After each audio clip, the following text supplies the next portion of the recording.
Ya, selamat pagi Bapak Ibu Saudara.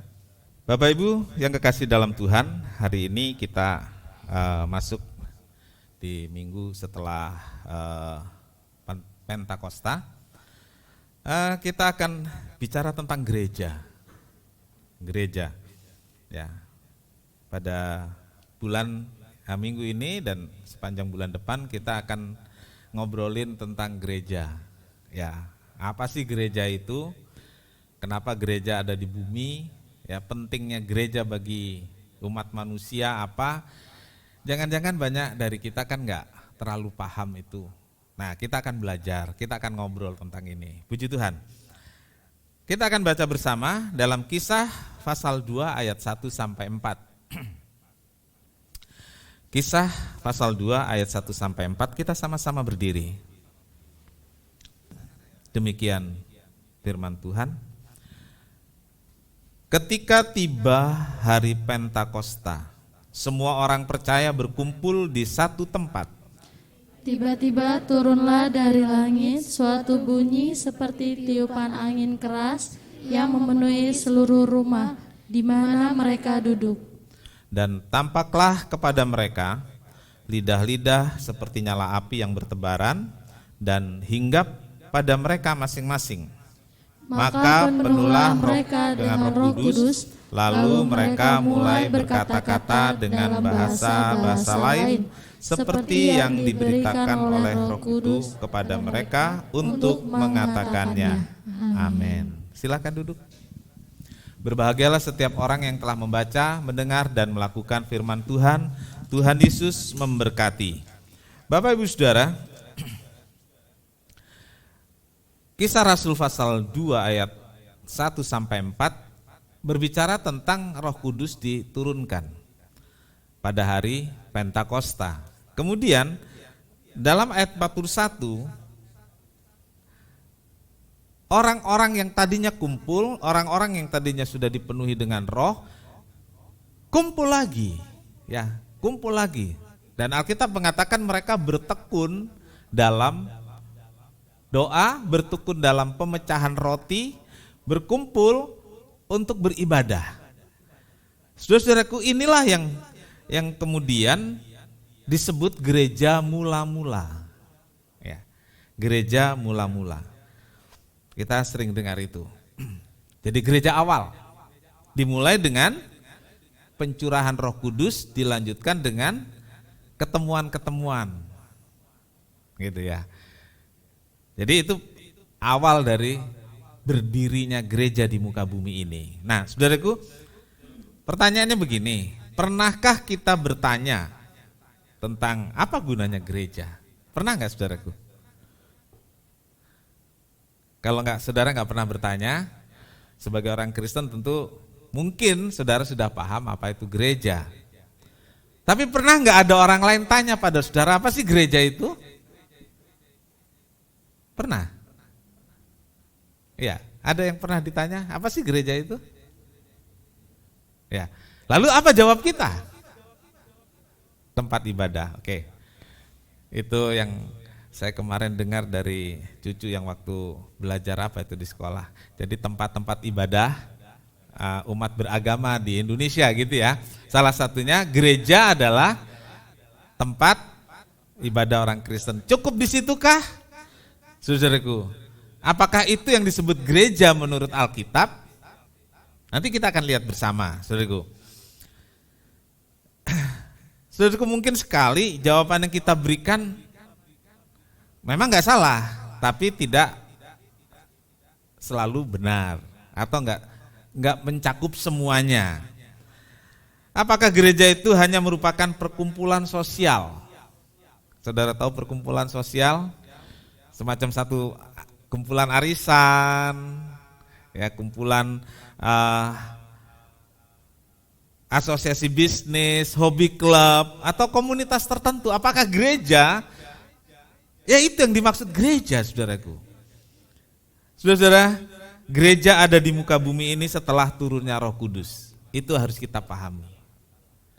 Nanti kita akan bisa menjawab sendiri apakah gereja itu perkumpulan sosial atau hobi klub atau asosiasi bisnis, ya. Jawaban saudara akan bisa simpulkan dari kalimat ini. Gereja ada di muka bumi ini setelah turunnya Roh Kudus di Yerusalem pada hari Pentakosta. Kemudian ya, Tuhan Yesus sendiri membentuk dan mendirikan gereja. Tuhan Yesus sendiri yang membentuk dan mendirikan gerejanya, seperti yang dikatakan kepada Petrus setelah Petrus menjawab pertanyaan, "Hei Petrus, siapakah aku ini menurut kamu?" Saudaraku, Petrus menjawab, "Menurut saya, Rabi, Guru, Yesus itu adalah Mesias yang dari Allah." Nah, jawaban ini saudaraku, lalu dijawab lagi oleh Tuhan Yesus. Tuhan Yesus menjawab atau menjawab pernyataan Petrus itu dalam Matius 16 ayat 18. Kita akan lihat ini. "Dan aku pun berkata kepadamu, engkau adalah Petrus. Dan di atas batu karang ini aku akan mendirikan jemaatku." Ya, di atas batu karang ini aku akan mendirikan jemaatku. Dan alam maut tidak menguasainya. Jadi saudaraku, di atas batu karang ini. Batu karang itu yang dimaksud apa saudaraku? Ini yang dimaksud bukan pribadi Petrus, tapi jawaban engkau adalah Mesias. Di atas jawaban Petrus yang engkau adalah Mesias, itulah gereja, jemaat akan didirikan. Tuhan Yesus nggak beritahu selanjutnya bahwa itu nanti akan menjadi kelompok sosial, kumpulan arisan, hobi-hobi klub, enggak. Tuhan Yesus nggak jelaskan itu semua. Tapi karena pengakuan Petrus itu merupakan satu kepercayaan, harus kita pahami bahwa gereja itu dibangun oleh Yesus dan orang-orang yang menjadi pengikut Kristus, percaya kepada Kristus, itulah yang ada di kelompok itu. Yang enggak percaya, enggak. Yang percaya kepada Yesus, yang percaya kepada Yesus itu adalah Mesias. Barulah itu termasuk yang dibangun, didirikan oleh Tuhan Yesus. Nah, jadi saudaraku, Allah sendiri membentuk dan membangun gerejanya. Dan tentunya saudaraku, karena Allah membuat sesuatu, sama seperti kalau kita membuat sesuatu, ada tujuannya, ada maksudnya, ada tugas-tugas dari apa yang kita bangun itu. Kita mendirikan satu perusahaan, kita tahu kita akan seperti apa di sana, tugas-tugas apa yang akan diberikan dan lain sebagainya. Nah, saudaraku, pada hari ini, seri khotbah setelah hari Pentakosta, kita akan belajar tentang apa itu gereja. Nah, kita mulai dengan, kayak saya berdiri di depan kelas, saudaraku ya. Kita akan mulai dengan pengertian gereja. Ya, pengertian gereja. Kata gereja dalam bahasa Indonesia, kata gereja dalam bahasa Indonesia, itu berasal dari bahasa Portugis. Dalam bahasa Portugis, igreja, ya, igreja. Itu. Jadi bukan dari Inggris, bukan dari Belanda, padahal Belanda ada di Indonesia begitu lama ya. Saya pikir disebut dari bahasa Belanda. Kalau bahasa Belanda, yang tahu bahasa Belanda gereja apa? Kerk, ya. Nah, kalau orang Ambon paham itu kerek. Ya, kerk. Itu lidahnya harus itu ya, itu orang Belanda bilang. Saya pikir itu asalnya dari Belanda, tapi beda, Belanda tidak menyebut yang mirip-mirip gitu. Jadi justru Portugis yang masuk ke Indonesia pertama kali dan memperkenalkan dengan sebutan igreja. Igreja. Nah, igreja dalam bahasa Portugis adalah ejaan dari bahasa Latin. Jadi mereka menyerap itu dari bahasa Latin dengan ejaan menurut bahasa Portugis. Kan beda. Ejaan bahasa Latin ya harus dieja dengan bahasa Latin. Tapi Karena serapan itu diambil oleh orang Portugis, bahasa itu diejak menurut bahasa Portugis, igreja. Nah, dalam bahasa Latinnya ecclesia, mirip nggak sih? Kan gitu ya. Ecclesia, igreja, lalu diambil lagi oleh telinga suku di Indonesia lokal, ya kemungkinan ini di daerah timur juga, begitu ya, di timur, Timor, mungkin bukan Ambon, kalau Ambon lebih ke Belanda ya, lebih ke Belanda. Dengan bahasa lokal didengar, lalu disebutkan gereja. Mirip nggak sih dengan igreja? Mirip ya? Ya, gereja, igreja, eklesia. Jadi bacanya dari bawah, saudaraku. Latin dulu, eklesia, igreja, jadi gereja. Mirip ya? Itu lafal yang biasa lafal yang biasa mengubah kata-kata jadi umum. Ya, contohnya misalnya bahasa Indonesia dengan bahasa Malaysia, akar katanya sama, sebutannya, lafalnya beda, begitu. Nah, jadi saudaraku, eklesia jadi igreja dalam diserap oleh bahasa Portugis, lalu oleh bahasa lokal suku di Indonesia itu jadi gereja yang kemudian diserap lagi menjadi bahasa Indonesia. Dan sekarang kita menyebutnya gereja, begitu. Nah, eklesia itu sendiri dari dua kata, ex itu keluar, kaleo itu apa? Saya tanya, kaleo itu masakan Padang. Ya, ada bebek kaleo, ada tunjang kaleo, kan gitu ya.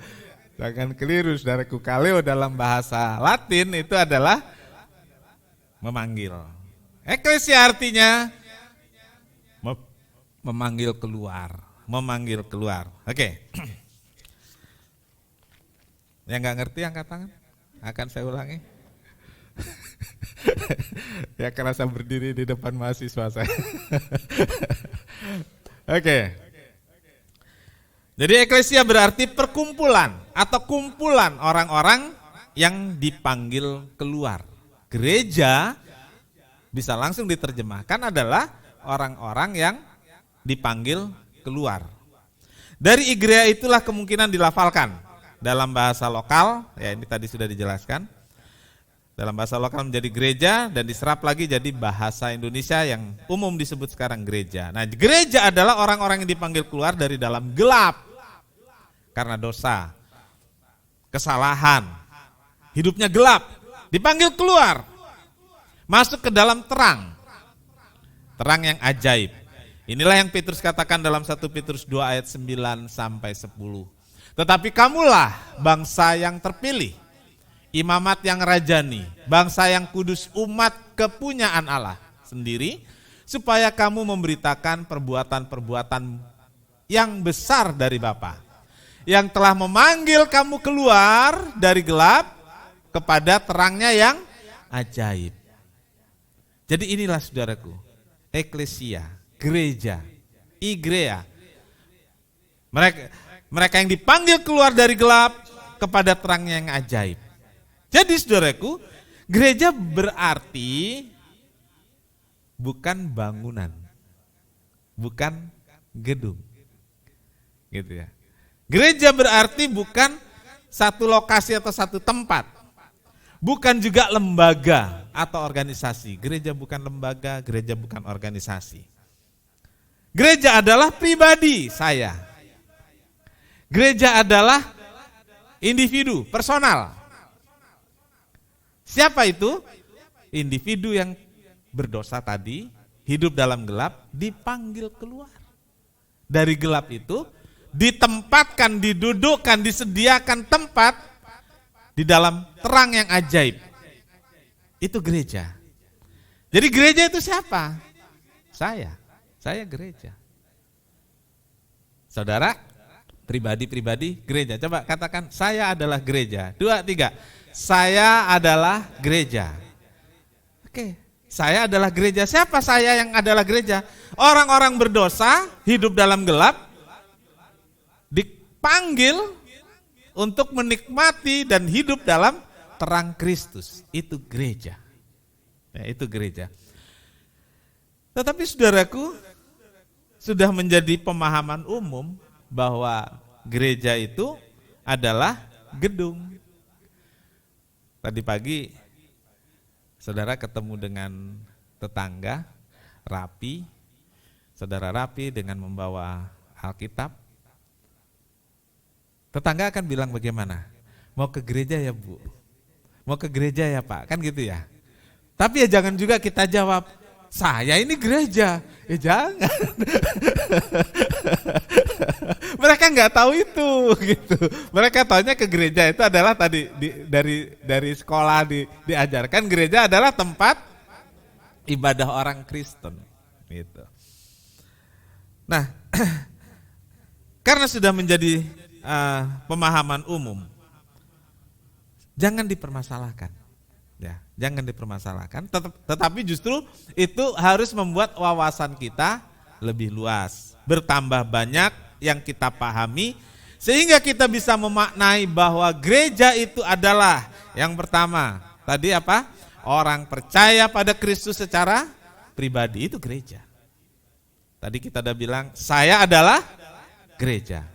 Saya adalah orang percaya kepada Yesus. Saya adalah orang berdosa yang dipanggil masuk ke dalam terang yang ajaib. Saya orang yang hidup dalam gelap, berdosa, diampuni, lalu saya ditempatkan pada terang yang ajaib. Karena itu saudaraku, gereja itu untuk orang berdosa. Gereja adalah untuk orang berdosa. Kalau orang benar, dia nggak perlu gereja. Karena orang benar udah merasa hidup dalam terang. Orang berdosa hidup dalam gelap. Ya. Jadi apa gunanya gereja? Saya pernah sangat sedih dan muncul di pikiran saya gereja mendirikan satu gereja dengan judul hanya untuk gereja untuk orang berdosa. Kalau yang merasa suci nggak usah datang. Yang merasa berdosa datang. Ini Alkitabiah saudara, karena Alkitab katakan orang sehat nggak perlu dokter, tapi orang yang sakit perlu dokter. Sampai dibikin nyanyian, saudaraku. Orang sehat tak perlu dokter, tapi yang sakit perlu dia. Yesus datang tak panggil yang benar, panggil yang dosa. Itu gunanya gereja. Untuk orang berdosa, untuk orang yang salah, untuk orang yang buruk, untuk orang yang keadaannya nggak karuan, itu gunanya gereja. Kalau ada gereja yang menutup pintu untuk orang berdosa, mungkin itu perkumpulan sosial, mungkin itu asosiasi bisnis di dalamnya, atau saya istilahkan dengan mungkin itu spiritual bisnis. Ya, puji Tuhan. Yang kedua saudaraku, gereja itu adalah perkumpulan orang-orang percaya. Enggak berbentuk gedung, tetapi orang percaya itu kumpul-kumpul, orang Kristen kumpul-kumpul. Doa. Kan sering terjadi, orang Kristen kumpul-kumpul doa, apalagi secara rutin, terus Pak RT larang. Pernah mendengar itu? Ya, kenapa? Oh itu gereja. Gitu. Betul nggak kata Bapak itu bahwa itu gereja? Betul.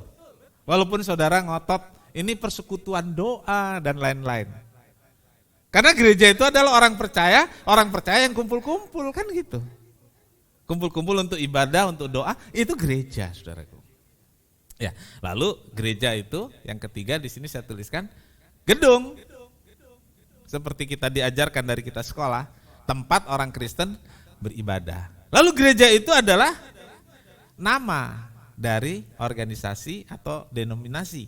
Ya, kita mengenal, kita GBT, ada di sana GKI, ada di sana GPIA, ada GKO, GPIB, kan nama organisasinya, nama denominasinya. Nah, tentang gereja itu sendiri yang perlu kita pahami adalah bahwa gereja itu adalah tubuh Kristus. Katakan, gereja adalah tubuh Kristus. 2, 3. Gereja adalah tubuh Kristus. Nah, kita akan baca dalam Kolose 1 ayat 18. Ialah kepala tubuh, Yesus, Tuhan kepala tubuh. Yaitu jemaat. Jadi Yesus kepala gereja, kepala jemaat. Ialah yang sulung, yang pertama yang bangkit dari antara orang mati, sehingga ia yang lebih utama dari segala sesuatu. Jadi tubuhnya kita, tubuhnya. Kepalanya Kristus. Kita adalah tubuhnya. Yang disebut jemaat itu tubuhnya Kristus. Gereja itu adalah tubuhnya Kristus. Kristus sebagai kepala, jemaat atau gereja adalah tubuh. Kepalanya Kristus yang adalah pusat dari semuanya. Dan tubuh beserta anggota-anggota tubuh tunduk kepada kepala. Tunduk kepada kepala. Badan kita, anggota badan kita bisa bergerak, bisa bertindak atas perintah kepala. Kepala bilang, pikiran ada di kepala. Kepala bilang, ayo minum, ambil air. Tangan bilang, enggak saya enggak haus. Emang tangan pernah haus? Iya kan? Pernah enggak tangannya enggak mau? Enggak pernah. Enggak pernah, saudaraku. Ayo jalan ke sana, kata kepala. Ke pasar, jalan ke mall, jalan ke gereja. Kan kita ikuti, kita tunduk. Begitu. Pernah enggak kita bertindak tapi enggak mikir? Secara psikologi pernah. Ya. Dan kemarin saya baca-baca dan belajar, berarti dalam waktu satu setengah tahun ini saya banyak melakukan itu. Nggak mikir tapi tangan bergerak sampai saya nggak tahu. Ya, nggak usah jauh-jauh, kemarin saudaraku minggu lalu. Kok uang saya nggak ada segini, saya taruh di rumah sana. Kan nggak mungkin ada orang lain. Saya ingat-ingat 2 hari saudaraku, saya ingat-ingat. Tapi saya sudah bayar itu. Masalahnya saudaraku, saya sudah tahu uang itu berarti buat bayar itu, berkurangnya. Persoalannya saudaraku, kapan saya ngambilnya? Itu yang jadi pikiran saya, masa saya sudah sepikun itu sih? Rupanya secara psikologi saudaraku, nggak connect gitu saudaraku. Ini tangan jalan sendiri tapi sebenarnya pikirannya enggak. Saudara tahu refleks kalau dalam bela diri itu nggak usah, kayaknya nggak diperintah bisa bergerak gitu. Nah ini tangan bergerak ngambil duit, untung duit sendiri. Iya kalau 100.000, 200.000, yang kemarin juga jutaan saudaraku untuk bayar. Akhirnya 2 hari saya ingat itu sudah dibayar. Berarti uang itu kapan ngambilnya? Nah jangan terjadi pada saudara-saudaraku. Jadi tubuh diperintah oleh kepala, anggota tubuh diperintah oleh kepala. Dan semua mengikuti. Nah saudara-saudaraku, yang harus kita lihat sekarang tentang gereja yang kepalanya Kristus, saya dan saudara adalah tubuh. Kristus tentu dia segalanya, amin? Kristus segalanya. Tapi tubuh ini kita ini banyak, gitu. Banyak tetapi satu. Ya, banyak tetapi tetap satu. Satu apa? Satu tubuh. Jadi kalau diurut dari Ibu Nunung, dia tubuh Kristus. Pak Irfan? Ya cukup dong Ibu Nunung, masa Pak Irfan? Tapi Pak Irfan tetap tubuh Kristus kan? Pak Remon? Tubuh Kristus. Meris dan Vinka, tubuh Kristus. Kita semua tubuh Kristus. Kita ini banyak, termasuk yang di gereja ABCD, itu tubuh Kristus. Kita ini banyak tetapi satu. 1 Korintus 12 ayat 12 sampai 13. Karena sama seperti tubuh itu satu dan anggota-anggotanya banyak, dan segala anggota itu sekalipun banyak merupakan satu tubuh, demikian pula Kristus. Sebab dalam satu roh kita semua, baik orang Yahudi maupun orang Yunani, baik budak maupun orang merdeka, telah dibaptis menjadi satu tubuh, dan kita semua diberi minum dari satu roh. Ya. Jadi bukan hanya banyak dalam jumlah, tetapi juga beragam. Bukan hanya beragam, tapi juga beda-beda, saudaraku. Ya, individu orang percaya itu beragam. Beragam suku, ya kita aja berapa suku. Ya, kita ini termasuk gereja segala bangsa, saudaraku. Maksudnya gereja dari segala suku bangsa. Ada beragam juga bahasa, beragam sifat, tetapi semua satu dalam Kristus. Warna kulitnya aja beda-beda. Sampai ada nyanyian Yesus cinta segala bangsa.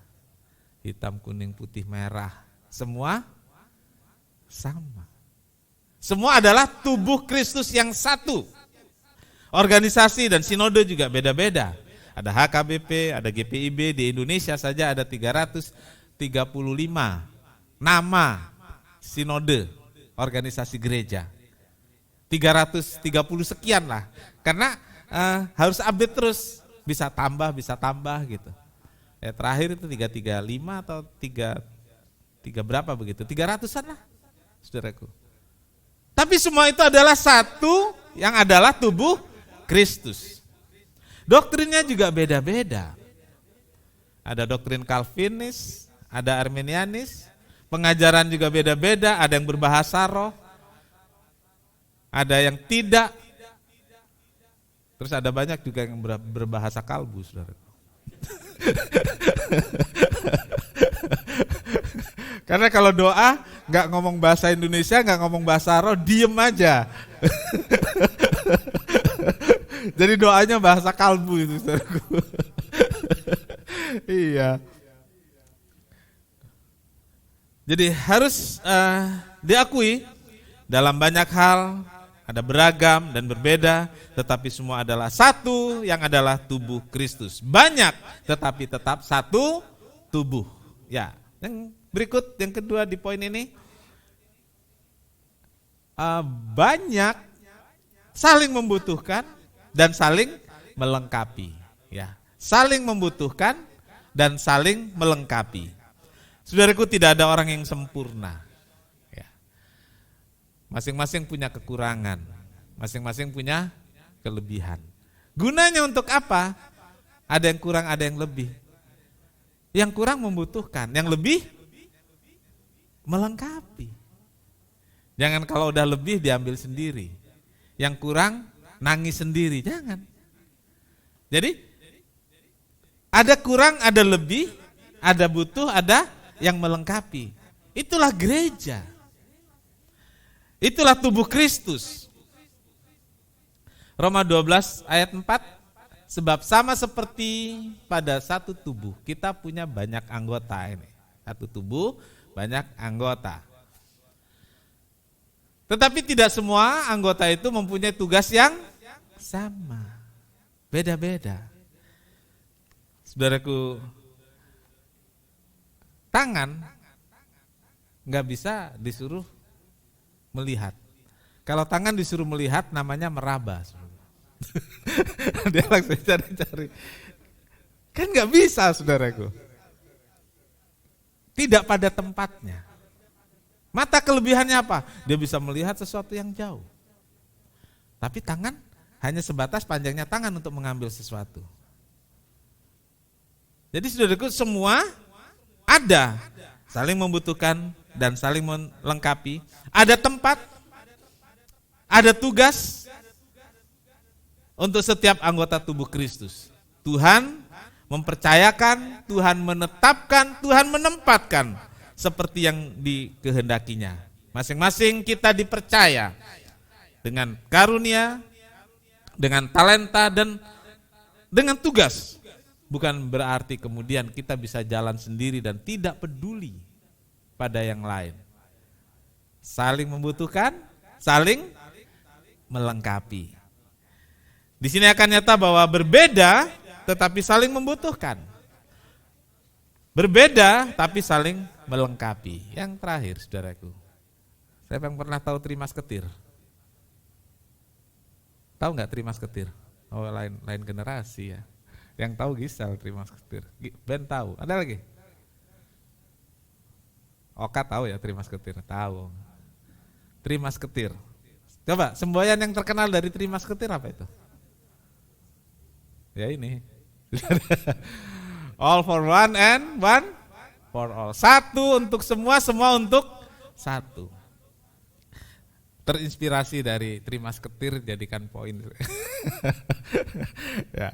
Jadi semua untuk satu, satu untuk semua. Sebenarnya inilah yang dimaksud gereja. Ini yang dimaksud dengan persekutuan.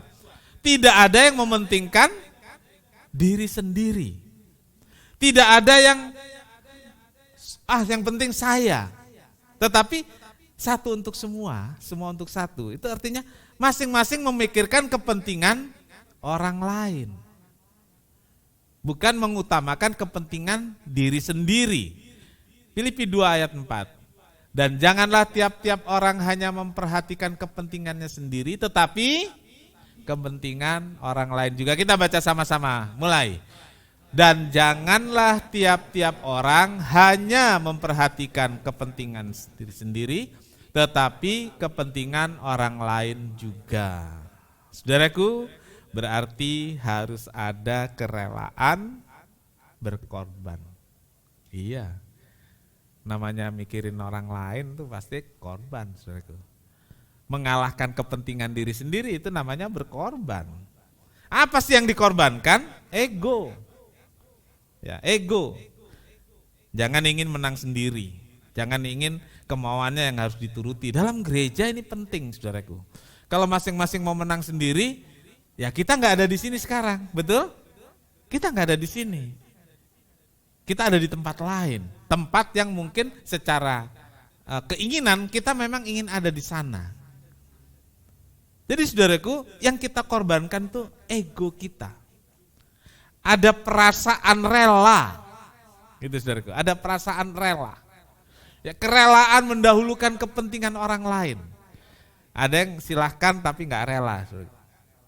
Iya, paling gampang itu di antrian, saudaraku. Antri makan gitu. Wah, semua mau duluan.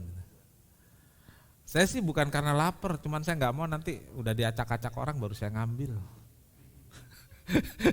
Kan ada aja alasannya. Atau dia bawa anak kecil, maaf ya anak saya sudah lapar.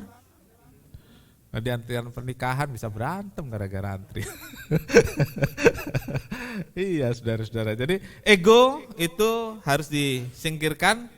Dan menyingkirkan ego itu harus dengan kerelaan. Sehingga kita mendahulukan kepentingan orang lain dan mengorbankan kepentingan diri sendiri. Dan sebenarnya yang terluka itu perasaan kita. Perasaan kita terluka, tergores. Ada yang terluka gores saja, ada yang terluka dalam ketika kita memikirkan kepentingan orang lain. Ya. Tetapi untuk kepentingan bersama, itu penting kita lakukan agar tetap bersatu dalam satu tubuh Kristus. Amin. Jadi kerelaan berkorban, terutama korban perasaan, itu penting dalam gereja. Karena dengan kita mengorbankan ego kita, perasaan kita mungkin terluka memang, tapi tubuh Kristus tetap bersatu. Ini harus kita pahami. Saya yakin kita paham, bukan hanya paham, selama ini kita sudah melakukannya. Amin. Dan kita akan melakukannya terus. Amin. Supaya tubuh Kristus tetap bersatu dan Tuhan dipermuliakan. 1 Korintus 12 ayat 26. Ini saudaraku. Saya senang dengan ayat ini. Karena itu jika satu anggota menderita, semua anggota turut menderita. Jika satu anggota dihormati, semua anggota turut bersukacita. Amin. Mana lebih mudah, sama-sama senang atau sama-sama susah? Tapi saudaraku, menurut saya dari perjalanan hidup yang saya jalani, ya, sama-sama susah itu lebih mudah. Katanya begini, sependeritaan sepenanggungan. Betul nggak? Iya. Karena tidak sedikit keluarga-keluarga dalam perjuangan itu sangat harmonis, indah dan bahagia. Tapi waktu sudah senang, kan banyak begitu. Ya. Ada yang seperti itu. Ada perjuangan yang luar biasa, wah sama. Tapi waktu sudah senang, bye-bye. Tidak sedikit. Ya. Di gereja kita ada catatan-catatan itu. Di gereja kita. Dan itu satu pelajaran yang harus kita pahami supaya kita mengalami sama-sama susah, menikmati sama-sama senang. Amin. Ya. Jangan juga sama-sama senang tapi nggak mau sama-sama susah. Kan bisa terjadi seperti itu. Jadi Alkitab mengatakan ketika satu menderita, semua turut merasakan. Ketika yang satu senang, semua juga turut menikmati. Dan biarlah itu terjadi di gereja, di dunia ini, di muka bumi, dan juga di gereja kita. Amin, Tuhan memberkati. Dia mulai membangun gerejanya. Dia mulai menemukan kita yang berdosa. Dia memilih kita. Dia memanggil kita untuk hidup dalam terang yang ajaib. Kita sama-sama berdiri. Hori lamayasi, kira lamayasi.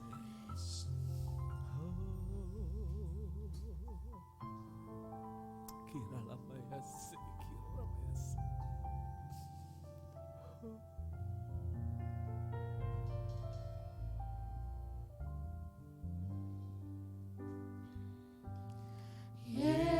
Yesus, Kau telah memulai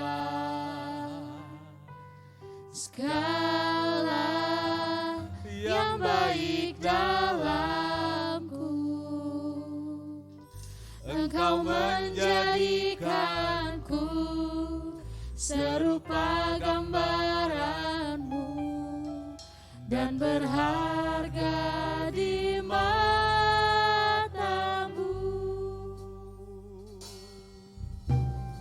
Yesus, Kau telah memulai karya yang mulia dalamku. Kau berikan hidupku sebagai ganti dosaku, karena kasih-Mu padaku. Sekarang ku memuji-Mu, Allah yang setia, yang tak pernah meninggalkan perbuatan tangan-Mu. Sekarang ku menyembah-Mu, Allah yang mulia, sempurnakan segenap hidupku agar indah bagi-Mu. Yesus, Kau telah memulai.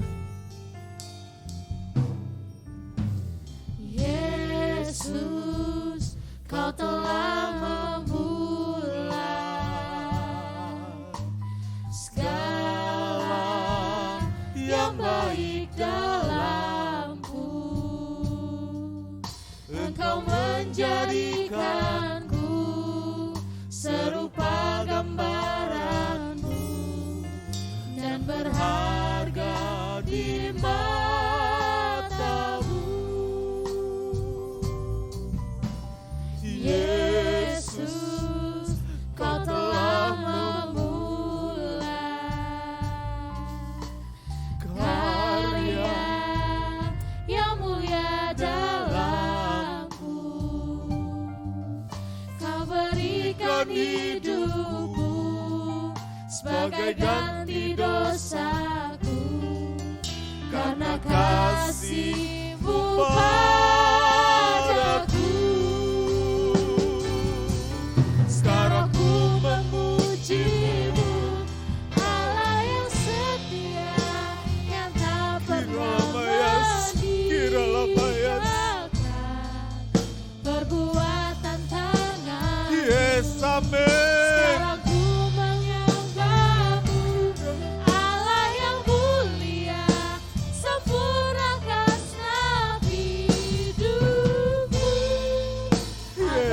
Kita angkat tangan kita, katakan sekarang ku memuji-Mu. Sekarang ku memuji-Mu, Allah yang setia, yang tak pernah meninggalkan perbuatan tangan-Mu. Sekarang ku menyembah-Mu, Allah yang mulia, sempurnakan setiap hidupku agar indah bagimu, agar indah bagimu, agar indah bagimu, agar indah bagimu. Haleluya. Oh, haleluya. Terima kasih Tuhan. Terima kasih Tuhan. Haleluya.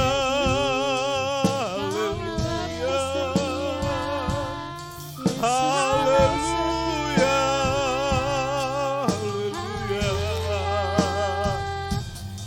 Haleluya. Haleluya.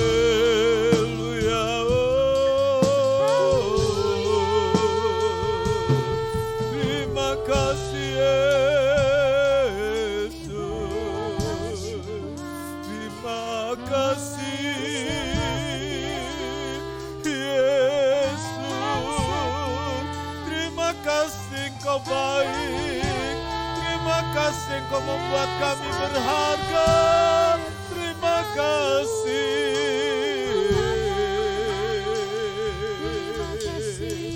Haleluya.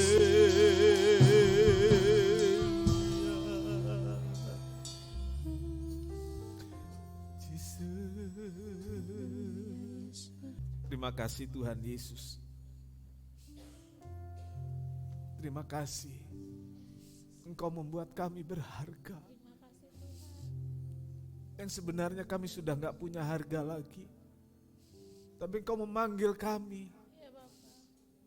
Engkau tebus kami dari dosa. Engkau benarkan hidup kami. Engkau tempatkan di terang yang ajaib. Dan membuat kami berharga, berarti. Terima kasih Tuhan, terima kasih. Tuhan berkati firman-Mu, agar kami benar-benar jadi gereja yang adalah tubuh Kristus. Jadi gereja yang kuat, jadi orang-orang Kristen yang handal, jadi orang-orang Kristen yang memuliakan Tuhan, jadi gereja yang memuliakan Tuhan. Baik secara personal maupun secara komunal, kami memuliakan Tuhan.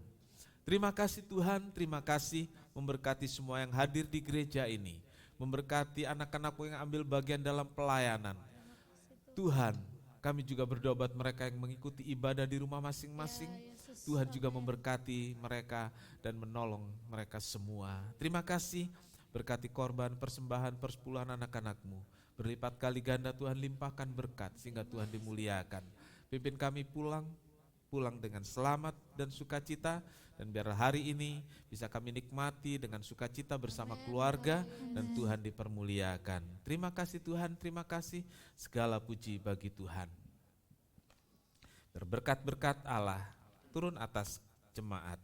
Tuhan memberkati engkau dan melindungi engkau. Tuhan menyinari engkau dengan wajah-Nya dan memberi engkau kasih karunia.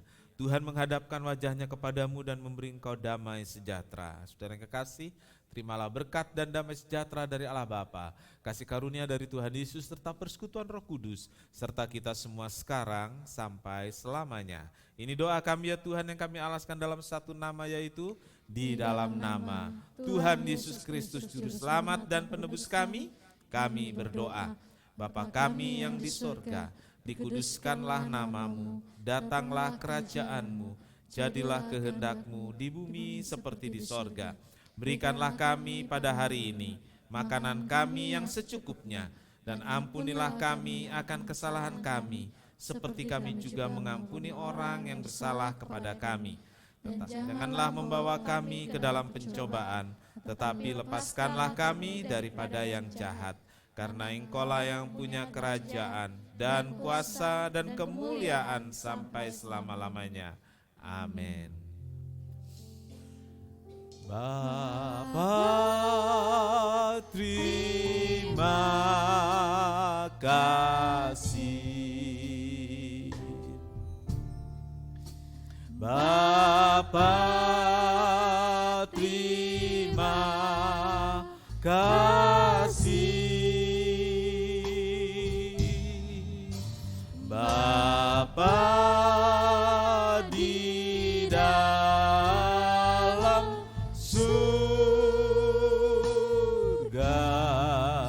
ku beri terima kasih.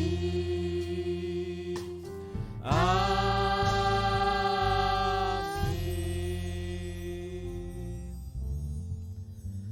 Sekian ibadah kita hari ini. Tuhan Yesus memberkati.